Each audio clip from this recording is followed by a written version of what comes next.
buenas tardes, bienvenidos. En esta oportunidad vamos a compartir con ustedes la presentación de Rafael Sánchez Montoya, un amigo de la casa aquí en Ibertic, que nos va a hablar sobre Blended Learning, recursos y estrategias para necesidades educativas especiales. No es la primera vez que Rafael comparte su experiencia y su saber con nosotros y nos da mucho gusto volver a recibirlo en nuestra casa. Esperamos que este material sea de interés para todos los educadores y las personas que trabajan en educación especial y también para las personas interesadas en soluciones tecnológicas en escalas humanas. Así que muchas gracias, Rafael, por estar con nosotros hoy. Bienvenido y te escuchamos. Muchas gracias. En primer lugar, agradecer a la Organización de Estados Iberoamericanos la invitación, a Vera Rex, siempre tan amable y tan atenta, a todo el equipo de personas que componen la casa, y estoy encantado de estar con vosotros. Mi agradecimiento por vuestro tiempo y espero que os resulte interesante. El título de la intervención es Blended Learning, estrategias y recursos para las necesidades educativas especiales. Vamos a colocar en el centro, como si fuera el sol, una pregunta y vamos a intentar a lo largo de las charlas pues, ver de qué forma podríamos contestar o dar respuestas a una pregunta que yo creo que nos hacemos todos los docentes, todos los que nos dedicamos a educación. Alrededor de esa pregunta central, como si fuera el sol, aparecen como 4 planetas, ¿no? Incluso uno es la Tierra, iremos a la Tierra, de la Tierra que nos dice, ¿no?, sobre este tema de la pregunta, y luego otros aspectos que iremos también viendo poco a poco. La pregunta me parecía que podía ser interesante, podría ser algo así, ¿no? ¿Cómo puedo ayudar a mis alumnos con necesidades educativas especiales a que se enamoren, es decir, a que se entusiasmen, ¿no?, de la ortografía, de las ecuaciones, de las sociales? Es decir, cómo conseguir que sean alumnos provechosos, cómo podemos conseguir disminuir el fracaso escolar, cómo podemos conseguir que de alguna forma, gracias a la tecnología que comentaba antes Vera Rex, cómo podemos conseguir, apoyándonos ahí, metiéndonos en su mundo, mejorar esas competencias que tienen los alumnos a los que atendemos. En primer lugar, lanzada la pregunta, como sabéis, lanzar preguntas es muy fácil, ¿no? El problema viene con las respuestas, ¿no? Nos vamos a ir a la Tierra, veamos lo que ocurre en la Tierra. En la Tierra, de forma simplificada, podríamos decir que hay determinados sitios, lugares, que en el mundo ocupan posiciones muy destacadas en cuanto a lo que supone la innovación y la mejora de los procesos educativos. Hay muchísimos. Yo destacaría 2 especialmente: la Kunskapsskolan de Suecia, que es un centro donde los alumnos deciden cuándo se quieren evaluar, donde no tratan el fracaso escolar, por la sencilla razón de que no existe. Es decir, que es un centro modelo en cuanto que mejora. Cuando pasan pruebas en Suecia sobre las capacidades de los alumnos, suelen obtener siempre los mejores resultados. Entonces, me parece interesante observarlo y ver qué es lo que están haciendo realmente. Otro lugar que me parecía interesante es la Keynes de Nueva York, que ha gamificado el currículum, es decir, lo ha convertido en juegos, todo el currículum en juegos. También está obteniendo muy buenos resultados. Quizás podríamos pensar que sea algo que tenga que ver con los recursos económicos, pero no es exactamente así. Yo creo que depende más del entusiasmo y de la planificación que de la cuestión económica.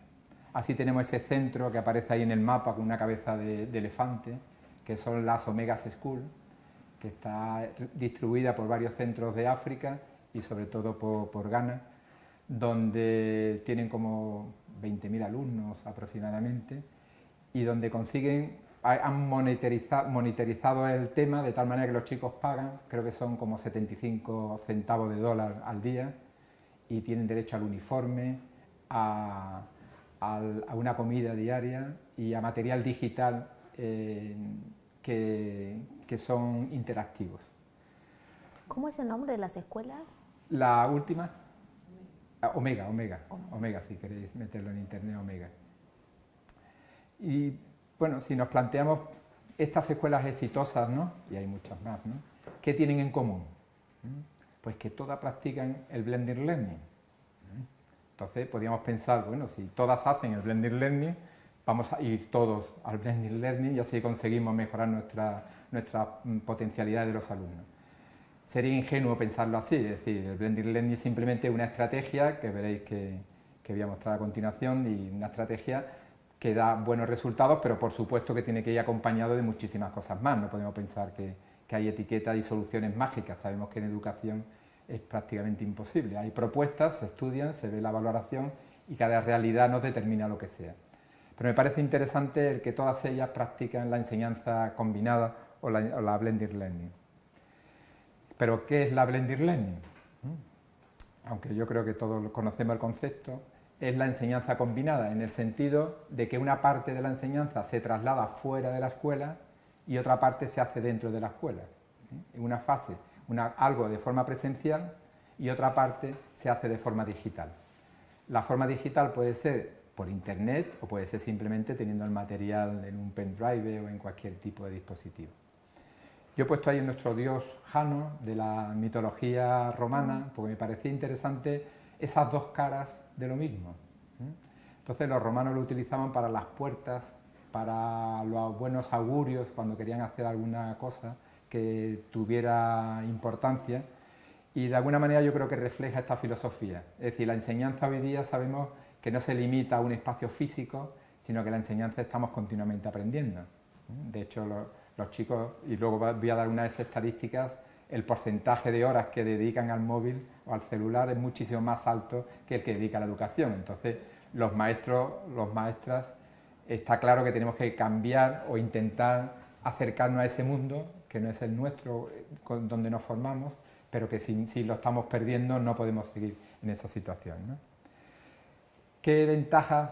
Yo al menos destacaría 3 ventajas de la enseñanza combinada. O sea, una parte presencial y otra parte en formato digital. La implicación del alumno. Es decir, los alumnos se implican de forma más directa porque tiene que ver algo con su propio aprendizaje. Otro aspecto me parece importante, pensando en los alumnos con necesidades educativas especiales, con discapacidad en general, es que los recursos digitales son más accesibles y usables que el mundo presencial. Es decir, una clase normal, una escuela normal, por muchos recursos que tenga, siempre es menos accesible que los recursos digitales. Porque una vez que un material ya está en digital, ya lo tenemos como controlado, podríamos decir. Es decir, los 4 principios de las normas WCAG, por ejemplo, sobre accesibilidad, la operatividad, la perceptibilidad, todos los elementos esos los podemos controlar. Entonces, al tener una parte de la enseñanza fuera de la parte presencial, al tenerlo en digital, ya podemos conseguir a partir de ese momento que sea mucho más accesible y que un chico pueda actuar. Por ejemplo, si tenemos un vídeo que es útil y lo queremos utilizar, pues podemos añadirle lengua de señas, podemos añadirle audiodescripción, podemos añadirle refuerzos. Además, por muy bueno que sea un docente, el material audiovisual es muy difícil competir con ellos. Es decir, un profesor no puede cantar, bailar para explicar las fracciones o explicar cualquier cosa. Sin embargo, la fuerza de lo visual es tan fuerte que realmente el docente, y en eso se mueve la blended learning, el trabajo del docente es más de asesor, más de guía de ese material que ya el alumno ha consultado fuera del aula, más que dedicarse a explicar cosas que están en otro soporte digital. Había un alumno, Eros, de las Islas Canarias, que cuando se le preguntó sobre este tema qué opinaba, porque lo estaba practicando en su centro, decía algo así bonito, ¿no? Decía, los mejores profesores están en el aula y las mejores lecciones están en YouTube. Y yo creo que está muy acertado, es decir, nos pasa a cualquiera de nosotros, cuando queremos aprender algo, miramos un vídeo en YouTube a ver qué es lo que dice, ¿no? Es normal, y los chicos cada vez más. Y por lo último, la adaptación al ritmo de aprendizaje. El blended learning o enseñanza combinada, al hacerse una parte en digital, permite que los alumnos se adapten a su propio ritmo. Sabemos que no todos los alumnos aprenden de la misma forma. Hay alumnos que necesitan más tiempo para el aprendizaje y un profesor que está en un aula con 30 alumnos, por muy buena voluntad que tenga, es muy difícil que se adapte al ritmo de todos los estudiantes, prácticamente casi imposible. Lo que hace una cosa media, piensa en el alumno medio y en ese alumno medio en el que suele diseñar las clases. Pero teniendo una parte en digital, la ventaja que tiene es que el alumno puede ver una, otra, las veces que quiera sobre cualquier tipo de tema. Dentro de la Blended Learning, quizá la más conocida de todas, sea la Flipper Class o clase inversa. Lo que se trata es que antes de las explicaciones los alumnos ven los vídeos, bien con ellos solos, con su familia o con su grupo. En la clase lo que se hace son ejercicios, actividades, no se explica. Yo de hecho lo practiqué en mi universidad el año pasado, en mis clases, intenté practicar un poco en la Blended Learning y la Flipper Class, y los alumnos no estuvieron muy contentos con mi trabajo, pero porque claro, supone un esfuerzo añadido, porque no es lo mismo que el profesor llegue con sus diapositivas y te lo vaya mostrando, a que tú tengas que ver previamente el tema y cuando llegas a clase el profesor no explica, sino que hace actividades. Entonces claro, si no te has visto los vídeos antes o los material didáctico, cuando llegas a clase no estás satisfecho, ¿no? Pero de esta pequeña experiencia que hice, lo mejor fue que el porcentaje de aprobados aumentó. Suspendía a un 30% de eso y con lo poco que hice sobre este tema, me pareció interesante, pues aprobaron muchísimos más. Es decir, que como metodología de trabajo a los alumnos puede no gustarle mucho, porque claro, implica un tema ahí de esfuerzo, pero los resultados sí son. Y es precisamente por las características de que es el alumno el que toma el protagonismo de la enseñanza. Antes hablamos de que muchos alumnos son los que deciden cuando se quieren examinar, muchos alumnos van al ritmo que creen que pueden ir, hay alumnos que irán más rápido, otros que irán más lentos. Ahí he puesto, antes se estudia y se prepara las actividades, fuera del aula, en cualquier lugar. Las tareas que requieren la presencia y asesoría del docente se hace de forma presencial y luego se evalúa el procedimiento.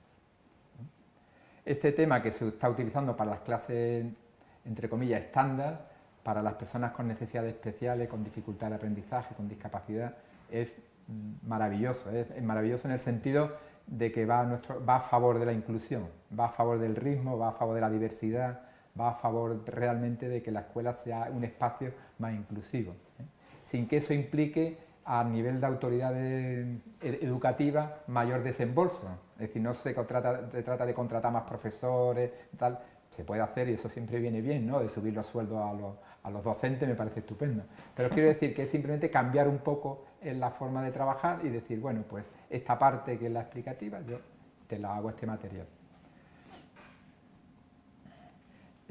Si estamos hablando de ese tema, vamos a ver si tenemos apoyo, ¿no?, por parte de los docentes. Entonces, esto es una estadística de Eritrea, un estudio que hizo, y primero vemos que el visionado de vídeos ocupa la tercera posición dentro del tiempo que dedican los jóvenes y que un 30% del tiempo se dedica a ver vídeos, del tiempo de los chicos jóvenes.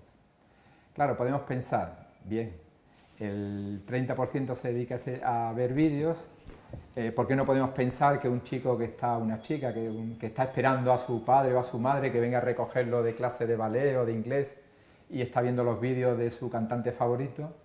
¿Por qué no puede también, después de ver esos vídeos, ver mañana qué es lo que toca en clase de ciencias sociales o de matemáticas o de lenguaje y puede verlo allí mismo en su vídeo, en su celular? ¿Por qué no puede también consultarlo con un compañero que tiene al lado, que está allí, no está en clase con el formalismo que hay, sino que está de forma esperando que lo vengan a recoger? ¿Por qué no también puede mandar un WhatsApp a un amigo y decirle, mira, estoy viendo el vídeo de mañana de tal clase y la verdad es que no, ahí tengo dudas sobre eso? Es decir, que hemos creado, por seguir un poco con la mitología así, una especie de caballo de Troya. Estamos introduciendo en el mundo privado del alumno, en su celular, en su tablet, estamos introduciendo aspectos curriculares. Claro, si estamos hablando de tiempo fuera del aula, nos tropezamos. Cuando empecé a hacer el guión de esta intervención, empezamos y nos chocamos con los deberes escolares, que es un tema polémico de siempre, ¿no? Malditos deberes, ¿no? ¿Quién tiene buenos recuerdos de los deberes escolares? Nadie. Nadie. No sé si...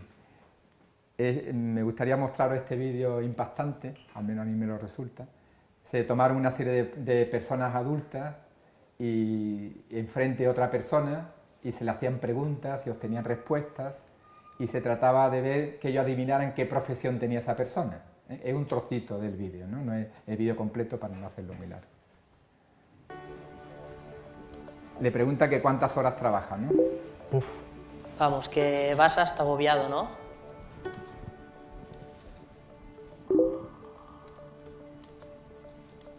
Ya. Pues qué putada. ¿Y las vacaciones? ¿Tienes...? ¿En vacaciones también? Por Dios, qué estrés. Eso tiene que ser agobiante, no, lo siguiente. ¿Tienes tiempo para tu familia?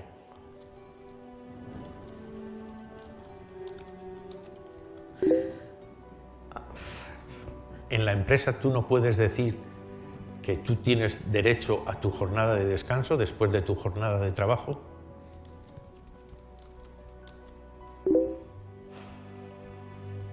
¿Alguna vez has planteado decir que no hacías esas horas extra? ¿Qué toca? Explícame qué pasa si no lo haces.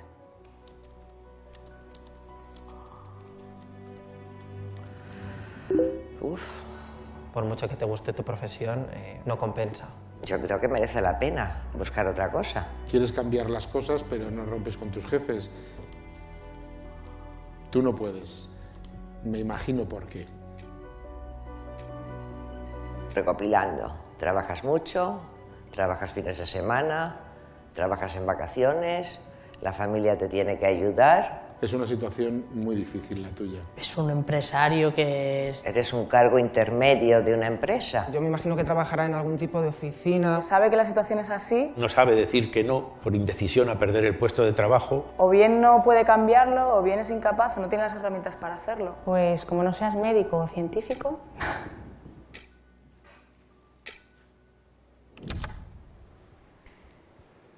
Una mujer.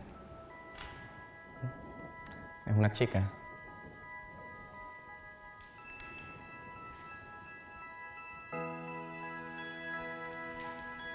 No puede ser. Hostias.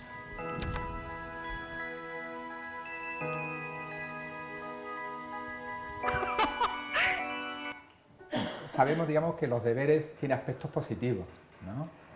Nos enseña a autorregularnos, crea disciplina, es decir, que los deberes tienen efectos muy positivos y que están así. También tiene otros efectos negativos, como que genera que un trabajo que se hace fuera del horario regular genera tensión en las familias y no está claro su valor pedagógico.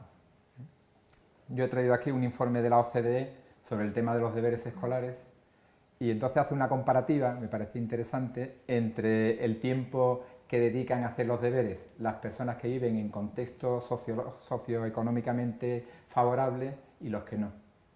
Entonces he puesto en rojo ahí los 3 países que pensaba que podía ser implicado en esta charla, aunque por supuesto lo verán personas de otros lugares, que son la de Uruguay, Argentina y España. Lo he señalado así por hacerlo un poco más breve, ¿no? Los españoles os ganamos en deberes, o sea que nuestros niños están más horas, menos las estadísticas, ¿no? Entonces ahí vemos que España es el lugar donde más deberes hacen. La flechita va marcando las personas en contextos socioeconómicamente favorables y vemos que hay un sesgo en España. Después iría Argentina y Uruguay. Uruguay dedica más, después sería Uruguay y después Argentina, ¿no? Al menos las estadísticas lo que nos dicen. De aquí me parece interesante, primero, que si hay una relación entre más deberes, mejor resultado escolar o menos deberes. Si miramos, por ejemplo, los países que se suelen tomar como referencia, como puede ser Corea o Finlandia, por decir sitios ya tópicos, ¿no?, sobre este tema, vemos que están muy bajos los deberes. Finlandia dedica 1 o 2 horas muy pocas y Corea también dedica muy pocas y tiene mejores resultados. O sea que no parece que haya una relación directa entre más deberes, mejores resultados. Luego, con respecto al tema de los alumnos menos favorecidos, es evidente también que las personas que viven en contextos más favorables dedican más tiempo a los deberes, con lo cual dentro del mismo país las posibilidades que tiene una persona con bajos recursos de hacer los deberes es menor que la que lo hace con una zona favorable. Es decir, que de alguna manera los deberes está provocando también una brecha entre unas personas con más recursos y con los que menos. Es lógico también que lo pensemos todos, ¿no? No es lo mismo una familia con estudios a la hora de ayudar a sus hijos a hacer los deberes que una familia sin estudios, que no tenga posibilidad de tener una habitación tranquila, posiblemente el hijo sepa más que los padres, es decir, que los deberes también es un elemento, independientemente de otros factores, es un elemento de discriminación, ¿no? No es positivo. Siguiendo con lo que estábamos comentando, es decir, por una parte el sistema hay que cambiarlo, es decir, el sistema de los deberes, independientemente de la idea, es algo que se debe modificar, porque tampoco está claro cuáles son sus valores pedagógicos, porque casi siempre los deberes, y aquí ya me muevo en el ámbito de los chicos con necesidades educativas especiales, casi siempre suelen ser refuerzos sobre lo que se ha tratado en clase. Claro, si el chico no se ha enterado de lo que se ha tratado en clase, ¿cómo va a hacer los deberes? Entonces se crea ahí un fracaso doble, fracaso en clase porque no se sigue el ritmo de la clase, de las explicaciones fundamentalmente, y un fracaso también haciendo los deberes, salvo que se lo haga otra persona, o, en fin, todos lo sabemos. También hay una cosa interesante, ¿no? Una cosa sociológica que yo creo que pasa en casi todos los países. Los padres también presionamos para que pongan deberes los maestros. Imaginaros cuando llega a casa nuestro hijo, le preguntamos, ¿qué tal el colegio? Bien. ¿Y qué te han puesto para hoy? Nada. ¿Cómo que nada? Parece como que algo falta, ¿no? Entonces también los padres presionan para que en la escuela pongan deberes. Y culturalmente estamos acostumbrados a que los chicos dediquen un tiempo en casa a hacer deberes. Parece que de esa manera es más productivo. Entonces lo que estamos viendo en pantalla, que el 38% de ellos aseguran dedicarle más de 5 horas diarias al uso del celular. Todo esto, digamos, apoyando la teoría de utilizar la enseñanza combinada.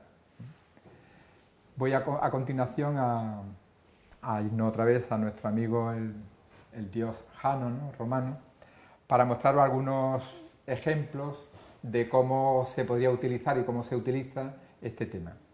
Nosotros en la formación que damos de Creática con la colaboración de la Organización de Estados Iberoamericanos, pues intentamos no solamente ya ofrecer estructuras mentales sobre cómo se puede trabajar con chicos con necesidades educativas especiales, sino cosas concretas, cosas que se puedan manejar, que puedan ser útiles, ¿no? Y en ese sentido ofrecemos este esquema, que es un enriquecimiento de otro que ofrecimos al Gobierno de Uruguay con el proyecto Ceibal, hace 4 o 5 años, que dimos formación para 2 centros de cada zona de educación especial, y en este caso lo hemos enriquecido pues gracias precisamente a toda la marea hasta que hay del movimiento a favor de la enseñanza combinada. Parece ser que desde infantil hasta la universidad cada vez será más frecuente que no se haga toda la enseñanza en el mismo centro, sino que se haga de forma presencial y de forma a distancia o de forma digital. Entonces lo que proponemos es esa estructura que después voy a mostrar 2 ejemplos, uno de un centro de primaria y otro de un centro de adultos. Arriba ponemos el título, después ponemos las competencias, después los programas que vamos a utilizar. Dividimos las actividades en 3 grupos iniciales, que es para empezar con el tema. Aquí hemos puesto debajo un equipo digital porque creemos que la parte inicial, lo que son la parte explicativa, la parte expositiva, eso se puede hacer mejor a través de vídeos. La parte de consolidación y refuerzo creemos que se puede hacer de vídeo y también se puede hacer en la escuela. Y por último, la analítica de aprendizaje o la analítica de resultados, que eso después me detendré un poquito en ello. Con este esquema voy a mostrar 2 ejemplos, ¿no? De 2 escuelas. En este caso concreto, los alumnos de primaria de una escuela de Madrid y el docente es Alberto. Voy a mostrar un poco cómo hace la enseñanza combinada, ¿no? El título de la actividad es Nos vamos de compras. Las competencias, pues quiere calcular porcentajes, fracciones, sumar, restar, decimales. Los programas que utiliza, que son estos que están aquí, los programas estos que están aquí, y luego las actividades que hacen. O sea, yo lo que he hecho ha sido, con ese esquema que os mostraba anteriormente, tomarle esa experiencia e ir colocando las piezas de ese puzzle para ser didáctico a la hora de presentarlo. Una de las actividades que hacen es, bueno, nos vamos de compra, van ahí a un supermercado, y una de las actividades que hacen con apoyo digital, con el Google Maps, es calcular itinerario. Entonces el profesor le dice a Alberto, le dice, bueno, pues vamos a hacer 2 itinerarios, por tal calle y por tal otra. Calcular cuál es el más corto, cuál es el más largo, ¿no? Sergio, ¿nos podrías contar qué estáis haciendo? Pues estamos midiendo a ver hasta la Plaza de la Lucha, que es el Carrefour. La opción A, ¿verdad? Pasando sí, por la avenida General Foch. A ver cuántos kilómetros o ¿Cuántos metros kilómetros tiene. hay o metros? Muy bien. Luego compararemos con la opción B, que es pasando por Rafael Fina. Los 2 programas que aparecen aquí, el Plapost y el de Puzzle, son programas que permiten, una vez que ya tenemos un vídeo, ir parándolo y haciéndolo preguntas. Porque claro, no se trata de poner un vídeo y al final hacer alguna pregunta o simplemente verlo, sino que continuamente lo va interrumpiendo para hacerle preguntas para que pueda ir avanzando. En la parte inicial, que es la que tenemos aquí, van a hacer una actividad que es hacer unas compras. Entonces hay una parte que es suma y resta de decimales. Entonces el profesor, en vez de explicarlo en clases, ha grabado un vídeo con un alumno, incluso ya veréis que se confunde y el profesor lo corrige, ¿no? Y este vídeo lo ven los alumnos antes de las clases. También se puede hacer la misma clase, pero lo hacen antes, porque lo que van a hacer en clase es la segunda parte, la de consolidación y refuerzo. Entonces podemos verlo, este trocito de vídeo, que los alumnos disponen de él antes de la clase. Suma. Se colocan las decenas con las decenas y las unidades con las unidades. Y las decenas, décimas y las centenas con centenas y décimas. Con centésimas. Décimas y centésimas. En la parte decimal. Décima, centésima. Se hace una suma normal, pero al final hay que bajar la coma. 12,45 más 40,20 igual a 12,65. 52,65. Yo al revés los números.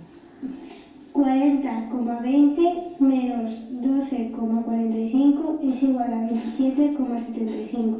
Muy bien. Vamos a resolver ahora un caso real que nos podemos encontrar en la excursión. Un paquete de nacillas cuesta 4,50 y un paquete de yogur cuesta 3,50. ¿Cuánto tenemos que pagar en total? 4,50 más 3,50, que nos da 8 euros. El resultado cuesta en total 8 euros. Como el presupuesto de la excursión máximo es 3 euros, no podríamos comprar ninguno de los 2 productos. Fijaros qué cosa más sencilla, no requiere ni conocimientos especiales de informática, es simplemente este vídeo lo tienen los alumnos, lo ven todas las veces que sea, lo pueden ver en su casa, con su familia, tranquilamente, no tiene la presión de la clase. Cuando llega a clase ya ha practicado todo este tipo de ejercicios de una manera animada, tiene la voz del compañero, con lo cual también le motiva, ¿no?, de que esté ahí. El tema de la consolidación, pues aquí he tomado otro trocito también de vídeo. El docente, Alberto, le plantea varios retos, y ahora vamos viendo cómo van resolviendo esos retos, ¿no?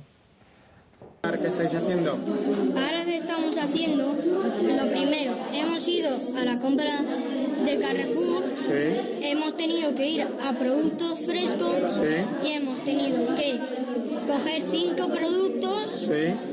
que entre la suma no nos dé más de 30. O sea, tenéis un presupuesto de 30 euros para 5 productos. Sí. ¿Podrías poner el reto en la pantalla?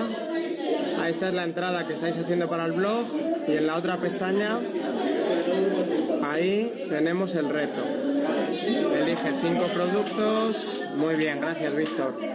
Y luego la parte de la evaluación del aprendizaje, que es un tema muy, muy interesante, utilizan el programa este de Kahoot. Yo después voy a mostrar uno que de alguna manera recoge todo y me parece que es muy interesante. Vamos con la parte de la analítica del aprendizaje. ¿Qué otra ventaja ofrece la enseñanza combinada? La que he mostrado anteriormente, ¿no? La flexibilidad, la accesibilidad, el ritmo de aprendizaje. En fin, parece que todas son ventajas, ¿no? Otra de las ventajas que ofrece, que me parece muy importante, es la analítica del aprendizaje o la analítica del resultado. Al menos en la universidad el tema de la analítica de resultados cada vez tiene más importancia. De hecho, es raro la universidad que no tiene a alguien ya responsable de ese tema, ¿no? ¿Y qué pretende la analítica de resultados, la analítica del aprendizaje? Pues claro, que hay una parte del aprendizaje que va a estar soportado de forma digital. Entonces, al estar soportado de forma digital, la evaluación puede ser mucho más flexible y mucho más realista.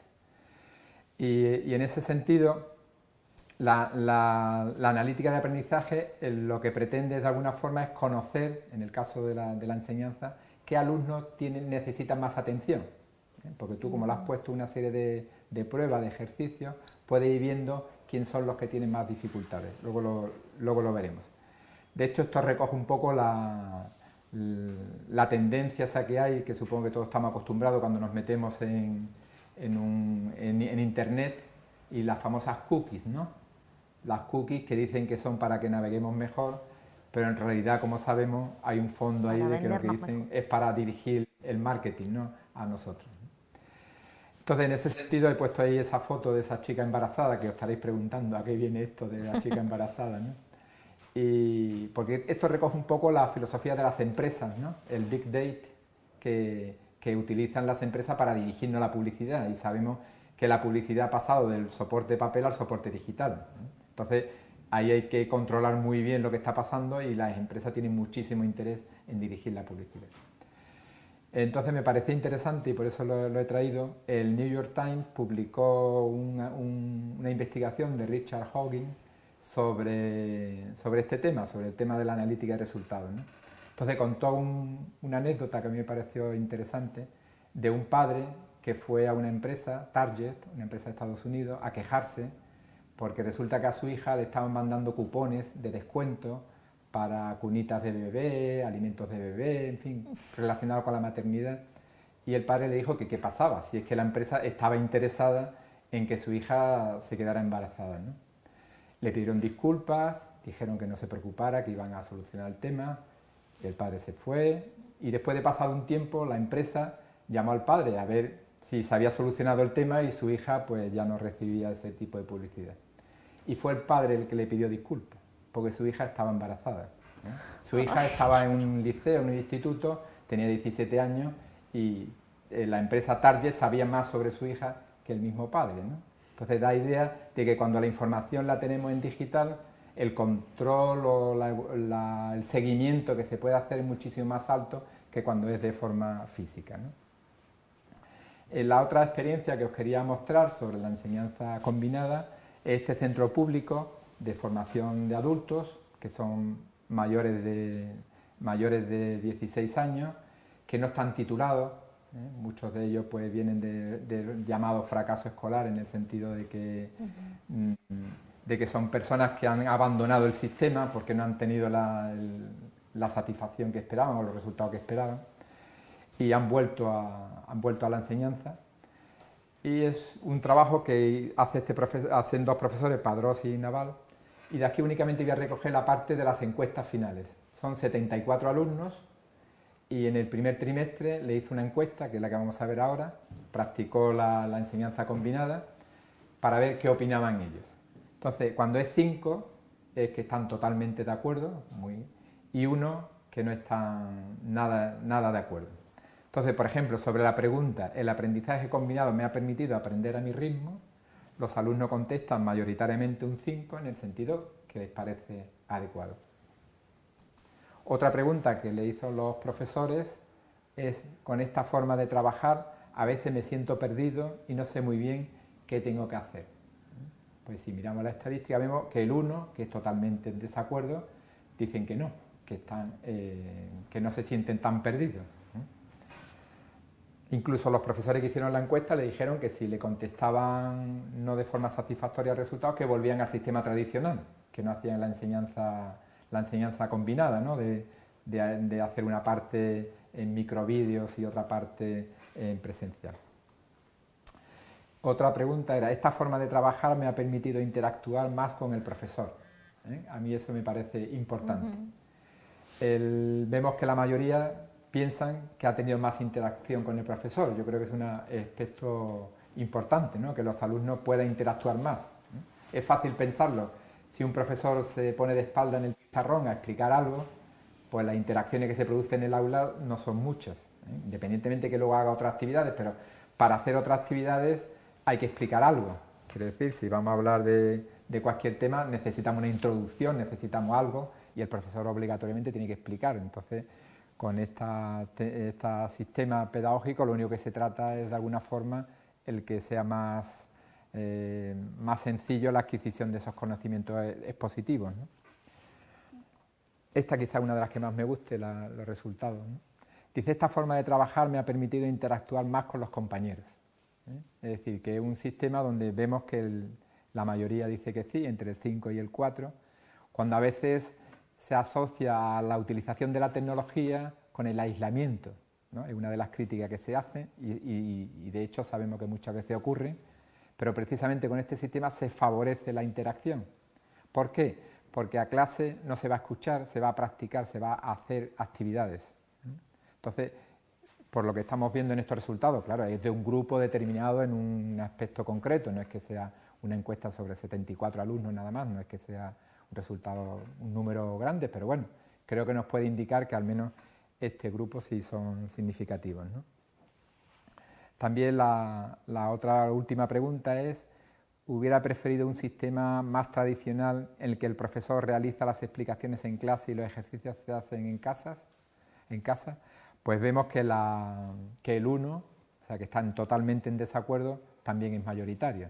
Es decir, que prefieren el sistema de esta forma, con los vídeos, ¿no? O cualquier materia digital, no tiene por qué ser vídeo, ¿no? Hacer los ejercicios en clase con la ayuda del profesor y los compañeros me han permitido aprender más y mejor, ¿eh? Facilita la colaboración, por lo que yo os comentaba. Tienen en el móvil, en el celular, tienen la lección y con los compañeros pueden dialogar, pueden quedar después de clase para verlo, en la cafetería.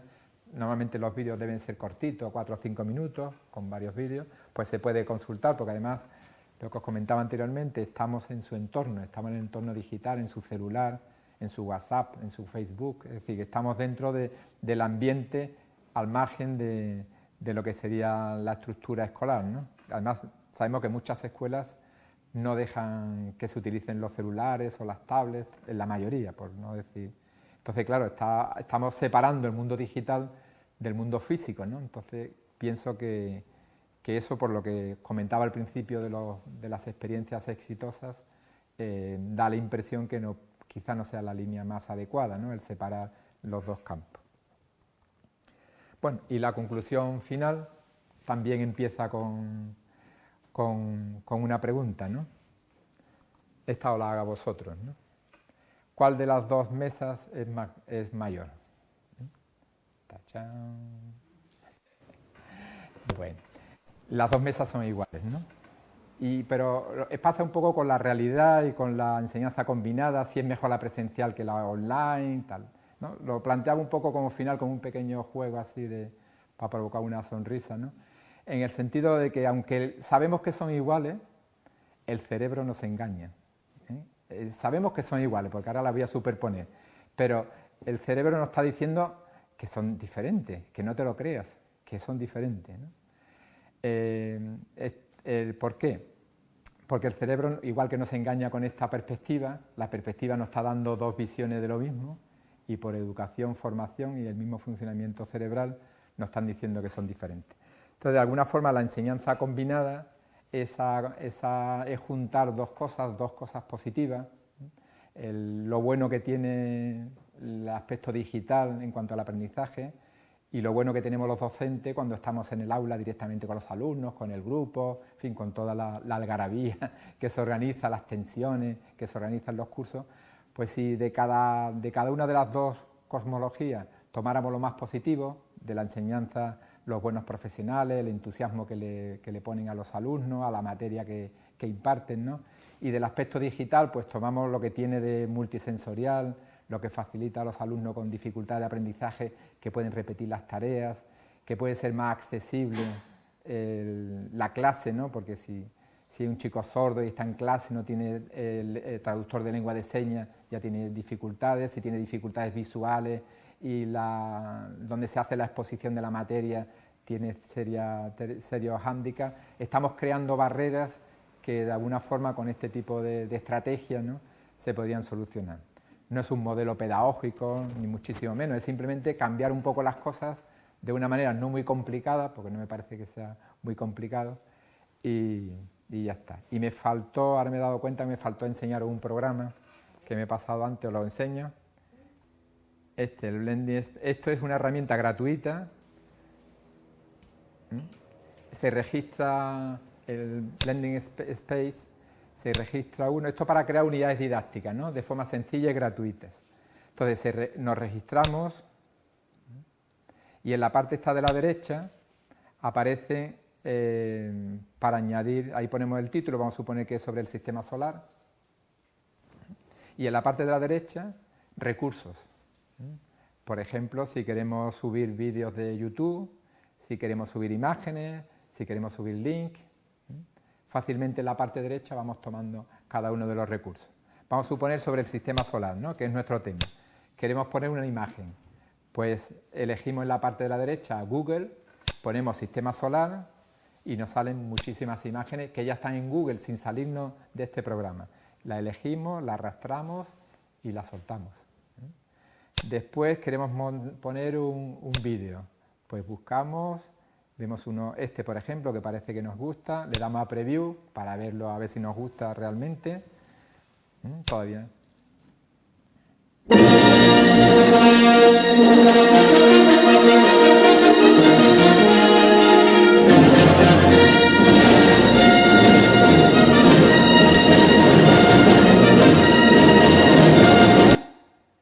Pues si ese vídeo lo consideramos adecuado, pues lo pegamos ahí.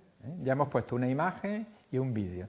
Luego vamos a suponer que en Internet, esto por ejemplo la zona Click, que es una zona muy popular, pues hay un programa sobre el sistema solar y nos gusta también y queremos que los alumnos lo vean. Pues simplemente copiamos el link, nos vamos a Plain Space, lo arrastramos,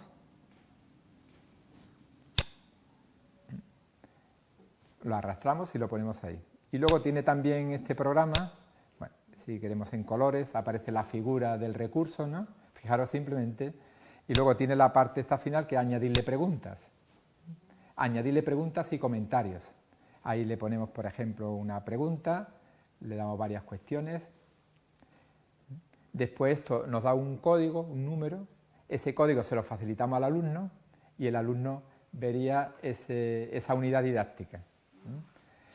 ¿Qué ventaja tiene para el profesor? Bueno, primero que el alumno va a tener todos esos recursos y puede manipularlos, y luego con las cuestiones y los comentarios de los alumnos puede saber desde la calidad del soporte, es decir, la calidad del recurso, porque los alumnos tienen para votar para arriba o para abajo, ¿no? Y aparte tienen los comentarios que puede añadir, de tal forma que de una manera muy sencilla, como estáis viendo, se puede generar unas unidades didácticas interesantes, ¿no? y atractivas.